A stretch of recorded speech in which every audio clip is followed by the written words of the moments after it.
ابھی آپ کو براہ راست اسلام آباد لے چلتے ہیں جہاں پر پی ٹی آئی کا نیشنل کونسل کا اجلاس جاری ہے اور P T I chairman Imran Khan خطاب کر رہے ہیں۔ ہمیں پتہ ہے کہ یہ جلدی کے الیکشنز ہیں، یہ وہ الیکشنز نہیں جو ہم کروانا چاہتے ہیں پارٹی میں، اور انشاءاللہ کروائیں گے، لیکن یہ وقت کی ضرورت تھی، اس لیے ہمیں یہ ایک فاسٹ ٹریک پہ الیکشن کروانا پڑا۔ لیکن مجھے اس میں بھی یقین ہے کہ ہمارے اس الیکشن کے بعد جو اپوزیشن ہے ہماری، راجہ ریاض سے بہتر اپوزیشن ہے جو کہ وہ اس وقت پارلیمنٹ کے اندر اپوزیشن ہے، اس میں بھی ہماری بہتر اپوزیشن ہے۔ اچھا جی، میں سنیں میری بات۔ دیکھیں، میرا 26 سال پہلے جب میں نے یہ پارٹی شروع کی تو میرا ہمیشہ آئیڈیل یہ تھا کہ یہ ایک ادارہ بنے گا، یہ پارٹی ایک انسٹیٹیوشن بنے گی، ایز اپوز ٹو جو فیملی پارٹیز ہیں۔ پاکستان میں پولیٹیکل پارٹیز نہیں ہیں، فیملی پارٹیز ہیں۔ یہ جو آپ دیکھ رہے ہیں، بلکہ کیوں ہماری ڈیموکریسی ایوالو نہیں کی؟ فیملی پارٹیز کی وجہ سے، کیونکہ دو سسٹمز ہیں، ایک ہے بادشاہت، دوسری ہے جمہوریت۔ جمہوریت ایونچولی بادشاہت کو پیچھے چھوڑ گئی، کیونکہ جمہوریت کے اندر میرٹ ہے، بادشاہت میں میرٹ نہیں ہے۔ تو ہمارے ملک میں نام تو ہم نے جمہوریت کا لیا، لیکن اس کے اندر فیوڈل سسٹم یعنی ایک قسم کی بادشاہتی تھی جدھر کوئی میرٹ نہیں تھا۔ یعنی آپ یہ دیکھیں، دو خاندان ہیں پاکستان میں پچھلے 60 سال میں، آدھا وقت ملٹری کی گورنمنٹ تھی اور آدھا وقت یہ دو خاندان کی حکومت تھی۔ تو یہ ہمارا تو صرف 3.5 سال تھے جس پہ انہوں نے اتنا شور مچایا کہ ملک میں تباہی ہوگی، اصل میں تو ان کے دور کی تھی۔ تو سنیں ذرا، پارٹی ہماری ادارہ تب بنے گی جب ہم ایک بہترین قسم کے الیکشنز کروائیں گے پارٹی میں، اور الیکشنز کا مطلب یہ کہ ایک میرٹ کے اوپر ایک وہ لیڈرشپ جو لوگ ہماری ممبرز چاہیں گے اوپر آئے۔ تو یہ ایک ہم نے 2 ایکسپیریمنٹس کیے ابھی تک۔ ایک بہت بڑا ایکسپیریمنٹ 2013 کے الیکشن سے پہلے کیا، وہ بدقسمتی سے ویسا الیکشن نہیں ہوا جو ہم چاہتے تھے، کیونکہ پریسیڈنٹ کوئی نہیں ہے پاکستان میں، کوئی پارٹی الیکشن ہی نہیں کرواتی صحیح معنی میں۔ تو وہ ہمیں بڑا مشکل لگا، ہمیں مسئلے آئے ممبرشپ کے سارے، بڑا 8-9 مہینے کا وہ ایک پروسیس تھا۔ پھر ہم نے دوسری وقت کوشش کی اور ہم نے تسلیم نورانی کے نیچے پورا ایک الیکشن سیل بنایا، بڑا پیسہ بھی ایلوکیٹ کیا، اور جو سسٹم چاہتے تھے ہم، اصل میں فیوچر ہے ہی موبائل فون کے ذریعے الیکشنز۔ یہ آپ دیکھ لیں گے دنیا میں اینڈ میں موبائل فون کے ذریعے الیکشن ہوگا جس طرح ٹیکنالوجی جا رہی ہے۔ تو ہم نے پری ایمپٹ کیا اس کو، کوشش کی، لیکن وہ انفارچونیٹلی وہ ہمارا سسٹم صحیح معنی میں بنا نہیں۔ لیکن یہ میری آپ سب سے وعدہ ہے کہ جیسے ہی ہماری پہلی اپرچونٹی ہوگی، تیاری ابھی سے ہم کر رہے ہوں گے، ہم نے اس پارٹی میں الیکشن کروا کے میریٹوکریسی لے کے آنی۔ وہ صرف جب ایک الیکٹرل پروسیس ٹھیک ہوگا تبھی میریٹوکریسی آئے گی۔ تو میں یہ کہنا چاہتا تھا، ایک اب اپنی پارٹی کو، اور آسیہ آپ کو خاص، میں ملنے بھی آسیہ کو گیا تھا، ہماری خواتین کی بہت زبردست پرفارمنس رہی ہے پنجاب اسمبلی میں بھی، اور جس طرح ہماری خواتین نے ڈی چوک پہ وہ پہنچی اور جس طرح وہ شیلنگ انہوں نے برداشت کی، میں ان کو آج سب کو خراج تحسین پیش کرنا چاہتا ہوں، اس لیے کہ پاکستان میں میں نے کبھی نہیں دیکھا اس طرح عورتوں کو اور بچوں کے میں اس طرح کی ٹیئر گیس شیلنگ میں سوچا بھی نہیں تھا کہ پاکستان میں ہوگا، کیونکہ ہمارا ایک معاشرے میں خواتین کی زیادہ عزت ہے۔ میں وہ پاکستانی کہہ رہا ہوں جس نے ساری دنیا دیکھی ہے۔ ہمارے معاشرے میں اور اسلام کے کلچر میں خواتین کی بہت پہلے سے زیادہ عزت ہے، اور ہم نے کبھی یہ تصور نہیں کیا کہ پولیس، ہماری اپنی پولیس اور رینجرز، اور سامنے دیکھ رہے ہیں کہ عورتیں بچے اور وہ ان کے اوپر اس طرح کی بے دردی سے شیلنگ کرے۔ مجھے کبھی یہ اندازہ نہیں تھا کہ میں یہ بھی اپنے ملک میں یہ دیکھوں گا، اور مجھے افسوس سے یہ کہنا پڑتا ہے کہ مارشل لاء کے علاوہ کبھی کسی ڈیموکریسی کے اندر اس طرح کا پولیس کا جو رویہ تھا، جس طرح انہوں نے رات کے لوگوں کے گھروں میں گھسے، پتا تھا عورتیں ہیں وہاں، اور جس طرح ان کا عورتوں سے رویہ تھا، میں نے یہ کبھی نہیں سوچا تھا کہ پاکستان میں یہ ہوگا. اور ایک ایسا خوف پھیلایا گیا. اور وہ خوف کیوں پھیلایا گیا؟ کیونکہ ایک پہلے بیرونی سازش کے تحت ایک ناجائز، ایک کرپٹ، وہ لوگ جو 30 سال سے کرپشن کر رہے تھے، جن کے پرانے کیسز تھے، ان کو اوپر مسلط کیا گیا. اور پھر جب دیکھا کہ عوام کھڑی ہو گئی ہے تحریک انصاف کے ساتھ، اور میں واقعی آپ کو کہہ رہا ہوں کہ میں نے کبھی بھی اتنے بڑے جلسے نہیں دیکھے، میں نے کبھی اس طرح کی پبلک کو نکلتے نہیں دیکھا. جو خود پبلک نکلی جب سے ہماری گورنمنٹ گرائی گئی، خود پبلک نکلی، میں نے کبھی ایسے پاکستان میں نہیں دیکھا.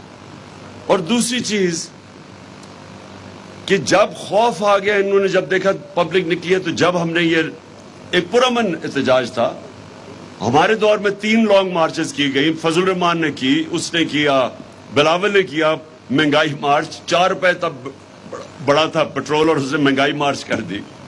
ہم نے تو کسی کو نہیں روکا، ہم نے تو کوئی کنٹینرز نہیں رکھے، پولیس سے اس طرح نہیں دہشت پھیلائی، ہم نے تو نہیں کیا، کیونکہ ہم ڈیموکریٹک پارٹی ہیں.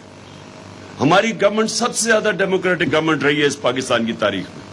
ہم نے نہ کوئی میڈیا کو کچھ کیا، فیک نیوز کے خلاف ہم نے بات کی. وہ تو کوئی بھی دنیا کی ڈیموکریسی کے اندر آپ فیک نیوز کے اوپر بڑا ہیوی فائنز ہیں، لائبل لاز ہیں، وہاں ہیوی فائنز ہیں. بلکہ یہاں کے ہمارے 1-2 لوگوں نے انگلینڈ میں جا کے کیسز کر کے کیسز جیتے ہیں. تو یہاں سوائے فیک نیوز کے اوپر ہم نے نہ کوئی میڈیا پہ ریسٹرکشنز تھی. آج دیکھیں میڈیا کے اوپر کیا ہو رہا ہے. وہ جو 4 اینکرز ہیں ان کے اوپر جس طرح کی کاروائی ہو رہی ہے، اور وہ میں ان کو سلوٹ کرتا ہوں، وہ ہیروز ہیں. وہ کھڑے رہے اپنے موقف پہ اور انہوں نے سٹینڈ لیا. اور یہ بھی میں آپ کو بتاؤں کہ دیکھیں صحافت، ہر ایک تو ہوتا ہے نا جی کہ آزادی رائے اور صحافت کو بڑا اٹھایا جاتا ہے. ہر چیز میں پولیٹیشنز میں اچھے برے ہوتے ہیں، صحافی اچھے برے ہوتے ہیں، لیکن جب ایک کرائسس آتا ہے جس طرح یہ آیا اور جو پریشرائز کیا گیا، میڈیا کا منہ بند کرنے کی کوشش کی گئی، اس کے اندر ایمرج کیے ہیروز. اور یہ 4 جو صحافی جو کھڑے ہوئے ہیں اور جو اپنے موقف پہ ڈٹے رہے ہیں، اس کو یہ قوم کا اثاثہ ہے. جو اصل جرنلزم ہوتی ہے وہ قوم کے لیے بہت بڑا اثاثہ ہوتا ہے. جو کنسٹرکٹیو کرٹیسزم ہوتی ہے یہ ایسٹ ہے قوم کے. تو اس کے بعد جو انہوں نے جب یہ تشدد کیا اور سب کچھ کیا، ڈرایا، کیونکہ یہ ناجائز حکومت کو اب کیا انہوں نے، ان کے طریقے کیا تھے؟ ایک تو پہلے سازش ہو گئی، پھر انہوں نے اپنی یہ ساری پارلیمنٹ کو بالکل ڈسکریڈٹ کر کے رکھ دیا. ایک آدمی جو ان کی ٹکٹ لینے لگا اس کو انہوں نے اپوزیشن لیڈر بنا دیا. اس کا مطلب پارلیمنٹ ہی ختم ہوگی، جس میں اپوزیشن ہی نہیں، وہ پارلیمنٹ کیا ہے؟ اس کے بعد انہوں نے الیکشن کمیشن کو سنبھال لیا. الیکشن کمیشن پہلے ان کے ساتھ تھی. اب یہ کیا کریں گے کہ ان کا صرف ایک ناجائز کام کو جائز کروانے کے لیے ساری اسٹیٹ انسٹیٹیوشنز کو کمپرومائز کیا جائے گا. الیکشن کمیشن، کسی کو اعتماد نہیں ہے الیکشن کمیشن پہ. جو انہوں نے حلقہ بندیاں کی، ساری جگہ سے کمپلینٹس آ رہی ہیں، میلیفائڈ انٹینشن سے کی، کسی کو فیتھ نہیں ہے. اور سب کو پتا ہے کہ تیاری کر رہے ہیں کہ کسی نہ کسی طرح ان کو الیکشن جتایا جائے. ساری پاکستان ان چوروں کو اوپر لانے کے لیے اور رکھنے کے لیے سارے پاکستان کے اداروں کی تباہی ہوگی. الیکشن کمیشن تو ابھی ڈسکریڈٹ ہو گیا. نیب کے اندر اب اپنا آدمی رکھ کے تو نیب بالکل ڈسکریڈٹ ہوگی کہ اپنے کیسز ختم کروائیں گے. ایف آئی اے کو انہوں نے تباہ کر کے رکھ دیا کہ وہ لوگ جنہوں نے بڑی محنت سے ملک کے لیے کیسز بنائے تھے ان کے اوپر، یہ شریف خاندان کے اوپر، اور ان کے ڈرتے تھے لوگ، بیوروکریٹس ڈرتے تھے، پولیس والے ان کے اوپر کسی قسم کا ایکشن لیتے ہوئے ڈرتے تھے. نیب میں جا رہے ہیں اور نیب کے اندر جا کے پتھراؤ کر رہے ہیں نیب کے اوپر. صرف کیسز سے نکلنے کے لیے. وہاں ایف آئی اے کی وہ حمزہ شہباز جا رہا ہے ایف آئی اے کے اندر اور دھمکیاں دے رہا ہے. وہ جو ڈاکٹر رضوان جو ہارٹ اٹیک سے مرے ہیں ان کو دھمکیاں دے رہا ہے کہ تم ہوتے کون ہو مجھے پوچھنے والے. تو انہوں نے ان کے خلاف ادارے پہلے ڈرتے تھے. اب آ کے ایف آئی اے سے انہوں نے جو کیا ہے, ایک کو ہارٹ اٹیک ہو گیا جو انویسٹیگیٹ کرے, ایک ڈاکٹر رضوان مر چکے ہیں, سارے کیسز اپنے ختم کروائیں گے. یہ کبھی بھی کسی بھی دنیا کے اندر ملزم قاضی نہیں بن سکتا. ملزم کیسے جج بن سکتا ہے؟ وہ اوپر بیٹھ کے اب اپنے سارے کیسز نیب یہ ختم, اداروں کو پولیس والے جو ایک کرپٹ آدمی جس کو یہاں بنا دیا ہے آئی جی پنجاب, ان کو لے کے آئے تھے خاص طور پہ یہ جو دہشت پھیلائی ہے انہوں نے آئی جی اسلام آباد. تو ان لوگوں کو لایا گیا ہے اس لیے نہیں کہ ملک کی بہتری کے لیے, اس لیے کہ کرپٹ سسٹم کو آگے بڑھانے کے لیے. ایک وہ لوگ جو 30 سال سے اس اپنے آپ کو ثابت کر رہے تھے کرپٹ, جو آج کہتے ہیں کہ جی ہو ملک کے بڑے برے حالات ہیں, یہ 30 سال یہ بیٹھے ہوئے تھے. اور میں ایک چیز آپ کو آج میں نے میڈیا پہ بھی بات کی ہے آپ سب کے لیے. اس وقت دو بہت بڑے مسئلے بنے ہوئے ہیں آج پاکستان کے, ایک لوڈ شیڈنگ اور دوسرا مسئلہ ہے پانی کا کسانوں کے لیے. شور مچا ہوا ہے, کسانوں کا برا حال ہے. دونوں کے لیے ہم نے ہمارے دور میں 50 سال کے بعد ڈیمز کے پروجیکٹ شروع کیے. ہم نے 10 ڈیمز کے پروجیکٹ شروع کیے جس میں 3 بڑی ڈیمز ہیں, 2 بڑی ڈیمز ہیں, ایک بمن ڈیم ہے. وابڈا نے ہمارے دور میں ان کی کریڈٹ ریٹنگ ایسی تھی کہ ان کو انٹرنیشنل ڈائریکٹ سوورن گارنٹیز کے بغیر ان کو لون ملتے تھے. جب سے یہ آئے ہیں اور یہ بڑے اس کے بہت دور دراز اس کے اثرات ہوں گے پاکستان, جب سے یہ آئے ہیں پہلے موڈیز نے ان کی کریڈٹ ریٹنگ ختم کی, مائنس پہ کی, اور پھر جب سے جنرل مزمل گئے ہیں جو چیئرمین وابڈا تھے, جب سے انہوں نے ریزائن کیا ہے وابڈا کی کریڈٹ ریٹنگ مائنس نیگیٹو میں چلی گئی ہے. اب اس کا کیا ایفیکٹ ہوگا کسی کو بھی سمجھ نہیں آ رہی. اس کا مطلب کہ جو یہ ہم کوشش کر رہے تھے 50 سال کے بعد, ایک تو پانی کی سٹوریج کرنا, کیونکہ وہ آگے پانی کے بہت بڑے مسئلے آ رہے ہیں. ہمارے پاس زمین ہے کئی, لیکن ہمارے پاس جو پانی کا شارٹیجز آئیں گی آگے, اس کے لیے پانی کی سٹوریج چاہیے. تو وہ ڈبل کر رہے, ہماری کوشش تھی اگلے 7-8 سال میں پانی کی سٹوریج ڈبل ہو جائے. اب یہ سارے پروجیکٹس مشکل میں پڑ جائیں گے کیونکہ ان کو قرضے نہیں ملیں گے, کیونکہ وہ جو پہلے باہر سے قرضے مل رہے تھے ڈائریکٹلی وابڈا کو جنرل مزمل کے زمانے میں, وہ اب ختم ہو جائیں گے, وہ رک جائے گا. اور قرضے ملیں گے تو بہت مہنگے, تو آگے ہمارے پاس ڈالرز کی شارٹیج ہے. تو یہ تو ایک چیز ہوئی ہے. اس کے علاوہ جو ایک اکانومی 6% پہ گرو کر رہی تھی اور مشکل سے ایک بینکرپٹ اکانومی کو سنبھال کے کرونا کے دور سے نیویگیٹ کر کے تیسرے سال میں 5.6% گروتھ ریٹ اور چوتھے سال میں 6%, پروجیکٹڈ 5ویں سال میں 7% تھی, وہ اکانومی آج سیدھی طرف تیزی سے نیچے جا رہی ہے. صرف یہی نہیں کہ مہنگائی تو اس کا, اور کبھی پاکستان میں اس طرح کی مہنگائی نہیں ہوئی جو انہوں نے کیا. میں نے کہا کہ 4 روپے کے اوپر اس نے شروع کر دیا تھا, پٹرول کی یا ڈیزل کی قیمت بڑھائی تو اس نے مہنگائی مارچ شروع کر دی تھی, جس پہ ہم نے بالکل اس کو روکا نہیں. وہ لوگ بھول گئے وہ مہنگائی مارچ, وہ لوگوں کو وہ کام پہ ٹانگنے والی وہ چیز یاد رہ گئی ہے سارے اس لمبی مارچ میں جس میں بڑا پیسہ خرچ کیا گیا. لیکن ہمارے دور میں آپ سوچے 3.5 سال تب ساری مہنگائی, تیل کی قیمت اوپر گئی ہوئی تھی, تو ہمارے دور میں 55 روپے ہم نے 3.5 سال میں پٹرول مہنگا کیا اور 50 روپے ڈیزل مہنگا کیا. اور انہوں نے 10 دنوں میں 60 روپے پٹرول اور ڈیزل پر لیٹر مہنگا کیا. 45% گیس مہنگی کی, بجلی کی قیمت انہوں نے 10 روپے یونٹ مہنگا کر دیا. یعنی اتنی مہنگائی پاکستان کی تاریخ میں کسی نے نہیں کی. اور ان کی ساری سٹیٹمنٹس دیکھیں جب سے ہم آئے ہیں, انہوں نے ایک شور مچایا ہوا تھا مہنگائی. تو جو انہوں نے 2 مہینے میں کیا ہے آپ ذرا دیکھ لیں 3.5 سال اور 2 مہینے. اس کا مطلب کہ مہنگائی کوز نہیں تھا, کیونکہ اگر یہ ہوتا تو یہ روکتے, یہ اتنے بڑی مہنگائی نہ کرتے. مقصد کچھ اور تھا, اور وہ مقصد سامنے آپ کے آ گیا کہ آتے ساتھ ہی ان کے مسئلے تھے کرپشن کے کیسز کے, وہ کرپشن کیسز ختم کروانے تھے انہوں نے. سو ان کا اصل مقصد یہ تھا. امریکہ کا مقصد یہ تھا کہ وہ ایک پالتو کو لے آئے اوپر ان کے نوکروں کو, اور وہ جو بھی IMF کہے گا وہ کریں گے. جو بھی اب ہمارے پیٹرولیم منسٹر نے جا کے, جب میں روس کیا تھا تو ہم نے نیگوشیٹ کر لیا تھا روسیوں سے کہ ہمیں سستا تیل دے, ہمیں 30%, ہم نے ان سے بات کر رہے تھے کہ ہمیں تیل سستا دے. وہ نیگوشیٹ ہو گیا تھا. جب جیسے ہی واپس آئے انہوں نے نو کانفیڈنس وہ ٹیبل کر دی. تو وہ جب نو کانفیڈنس ٹیبل ہوئی تو سب کچھ سلو ڈاؤن ہو گیا. لیکن ان کا کام تھا, اگر ان کو واقعی مہنگائی کی فکر ہوتی تو ان کو فوری طور پہ وہ روس کا جو سستا تیل تھا اس کو پرسو کرنا چاہیے تھا.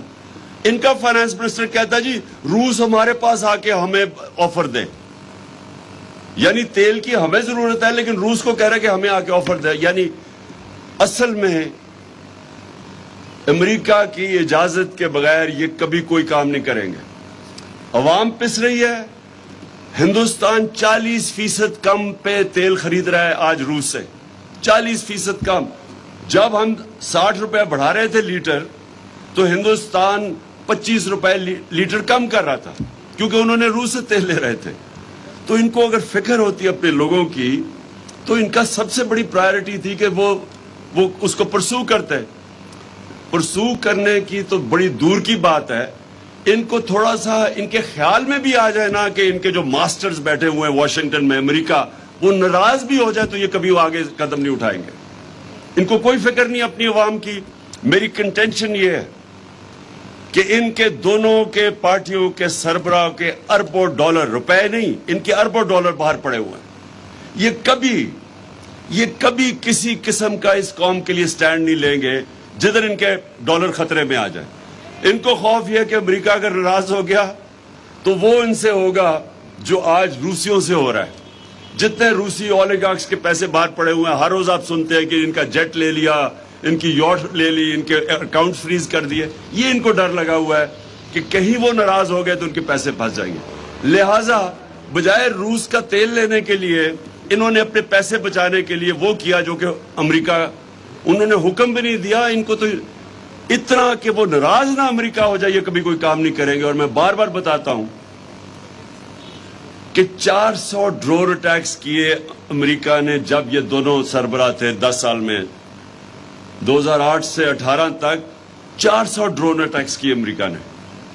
یہ انپریسیڈنٹڈ ہے کہ آپ کا ایلائی آپ پہ ڈرون اٹیکس کر رہے ہیں. آپ ان کی جنگ بھی لڑ رہے ہیں, آپ کے لوگ بھی ان کی جنگ میں مر رہے ہیں, اور آپ کو ہی وہ ملک میں آ کے ڈرون اٹیک کر کے لوگ مار رہے ہیں, اور ایک دفعہ ان کے منہ سے نہیں نکلا. تو اسی لیے ان کو واپس لے کے آئے ہیں. یہ پاکستان کے لیے نہیں واپس آئے, یہ ایک فورن ایجنڈا کے لیے واپس آئے ہیں. ان کی کدھر خوشیاں بنی جب عمران خان گیا؟ سب سے زیادہ خوشی ہندوستان میں بنی. آپ ان کی میڈیا اٹھا کے دیکھ لیں, سب سے زیادہ وہ خوش ہوئے. اور اس کے بعد اسرائیل کے اندر وہ بڑے خوش ہوئے کہ جی یہ گیا. اور ویسٹرن اخباروں میں زیادہ تر میرے اگینسٹ, یعنی انہوں نے وہ جب بعد میں پبلک نکلی تو تھوڑی چینج ہوئی ہے, لیکن شروع میں انہوں نے بھی بڑا نیگیٹو تھا. تو میرا ہندوستان مجھے بڑی اچھی طرح جانتا تھا کرکٹ کی وجہ سے. تو یہ کیا وجہ ہے کہ اس کی شہباز شریف سے بڑا خوش ہوئے؟ کیونکہ ان کو پتا ہے کہ ان کے پیسے باہر پڑے ہیں, یہ فورن ایجنڈا کے تحت چلیں گے. وہ ایجنڈا جو پاکستان کی بہتریوں کے لیے نہیں ہے, ان کے لوگوں کے لیے, باہر کے انٹرسٹ پروٹیکٹ کرنے کے لیے, پاکستان کی عوام کے انٹرسٹ پروٹیکٹ کرنے کے لیے نہیں ہے. آج آپ یہ دیکھ لیں کہ جس طرف ہمارا ملک جا رہا ہے یہ کس کو سوٹ کر رہا ہے؟ پاکستانی عوام کو تو نہیں سوٹ کر رہا. کس کو فائدہ ہو رہا ہے اس سے؟ جن کا ایجنڈا ہے پاکستان کو کمزور کرنا, جن کا ہمارے دشمنوں کا ایجنڈا ہے کہ پاکستان کے ٹکڑے کرنا. ہندوستان کے ٹی وی پہ عام بیٹھے ہوتے ہیں ان کے اینالسٹ اور کہہ رہے ہوتے ہیں بلوچستان کو علیحدہ کرنا ہے. میں نے کئی دفعہ سنا کہتے ہو کہ جی پاکستان کے ٹکڑے ہونے چاہیے. کون یہ ساری مسلمان دنیا میں آج آپ دیکھیں تو ایک ایک مسلمان ملک دیکھ لیں جو عراق سے شروع کریں اور لیبیا سے شروع کریں, سیریا سے شروع کریں, صومالیہ, یمن, سارے مسلمان ملکوں میں دیکھ لیں, افغانستان, ساروں کے اندر باہر کے ایجنڈا کے تحت وہ ملکوں کی تباہی ہے. تو وہ جو باہر کی فورسز ہیں جو ہمارے خیر خواہ نہیں ہیں وہ یہ نہیں چاہتے کہ پاکستان مضبوط ہو. ان کو جو لے کے آئے ہیں وہ پاکستان اس لیے نہیں لے کے آئے کہ ملک مضبوط ہو, اس لیے کہ ہم غلام بنے. اور اس لیے یہ بہت امپورٹنٹ وقت ہے آپ کے لیے. آپ پاکستان کی وہ پارٹی ہیں جو کہ آج واحد پاکستان کی فیڈرل پارٹی رہ گئے. باقی دو پارٹیز رہ گئی ہیں, انٹیریئر سندھ کی اور ایک رہ گئی سینٹرل پنجاب کی. آپ وہ پارٹی ہے جو کہ سارے پاکستان کی پارٹی ہے. آپ کی پارٹی ملک کو اکٹھا رکھ سکتی ہے. یہ وہ پارٹی ہے, صرف دو فورسز اس وقت یہ جو دشمن جو چاہتے ہیں کہ کمزور ہوں. ایک وہ چاہتے ہیں کہ تحریک انصاف کمزور ہو جس لیے یہ سازش تھی, دوسری وہ چاہتے ہیں پاکستانی فوج کمزور ہو. اور وہ جو فورسز ہیں جو ہم دونوں کے اگینسٹ تھی وہ آج بڑے خوش ہیں کہ یہ شہباز شریف آ گیا. تو ہمارے پہ ذمہ داری ہے. یہ جو اگلا فیز ہے اس پہ ہم نے آزادی تحریک پہ پورا زور لگانا ہے. میں انشاءاللہ چند دنوں میں ڈیٹ دینے لگا ہوں. ہم صرف اپنے وکلا سے کنفرم کر رہے ہیں کہ ہم ایک قانون کے اندر رہتے ہوئے ان سے پرمیشن مانگ رہے ہیں. جیسے ہمیں یہ پرمیشن ملتی ہے اور یہ زیادہ دیر نہیں ہے, میں آپ کو ابھی کال دوں گا. بہت بڑا اس ملک کی تاریخ کا انشاءاللہ سب سے بڑا ہم ایک احتجاجی پروٹیسٹ کریں گے. یہ ہمارا رائٹ ہے. یہ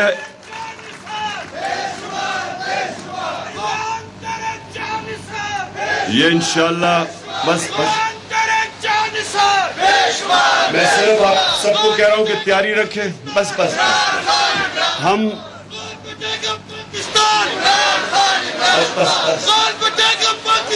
اچھا سنیں,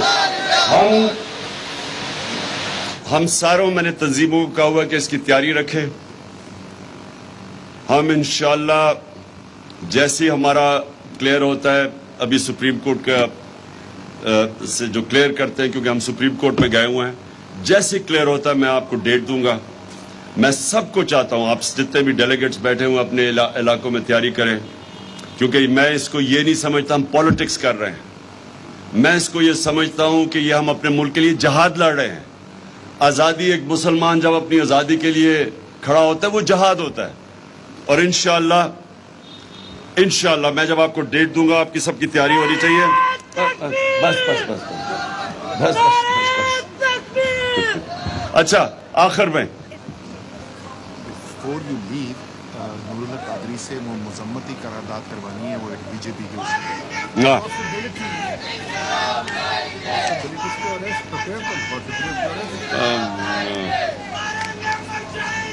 جی. میں جب ابھی ختم کر رہا ہوں, بس قادری صاحب آپ آ کے وہ جو ہندوستان میں ہمارے نبی صلی اللہ علیہ وسلم کی شان میں گستاخی ہوئی اس کے اوپر ایک قرارداد پاس کریں گے. لیکن میں آخر میں صرف یہ کہنا چاہتا ہوں آپ کی بہت بڑی ذمہ داری ہے. واحد پارٹی ہے جو اس ملک کو اکٹھا رکھ سکتی ہے. سارا سٹیٹس کو چوروں کا اکٹھا ہو گیا آپ کے خلاف اور عوام آپ کے ساتھ آ کے کھڑی ہوگی. اور یہ جو عوام آپ کے ساتھ کھڑی ہوئی ہے یہ کبھی کبھی ملک کی تاریخ میں اس طرح قوم کھڑی ہو جاتی ہے ایک پارٹی کے پیچھے.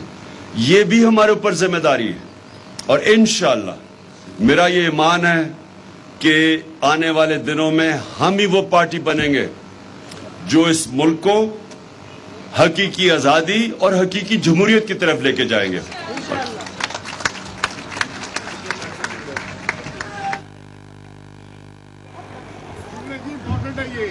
چیئرمین پیٹر بسم عمران اللہ خان خطاب کر رہے تھے. ان کا کہنا ہے کہ جمہوریت میں میرٹ ہے، بادشاہت میں نہیں. الیکشن کا مقصد ہے میرٹ پر لوگ اوپر آئے. ہم نے کوشش کی مگر سسٹم صحیح معنوں میں ٹھیک نہیں ہوا. ہماری خواتین کی بہت اچھی کارکردگی رہی. میں نے ماضی میں کبھی لوگوں کو اس طرح نکلتے نہیں دیکھا.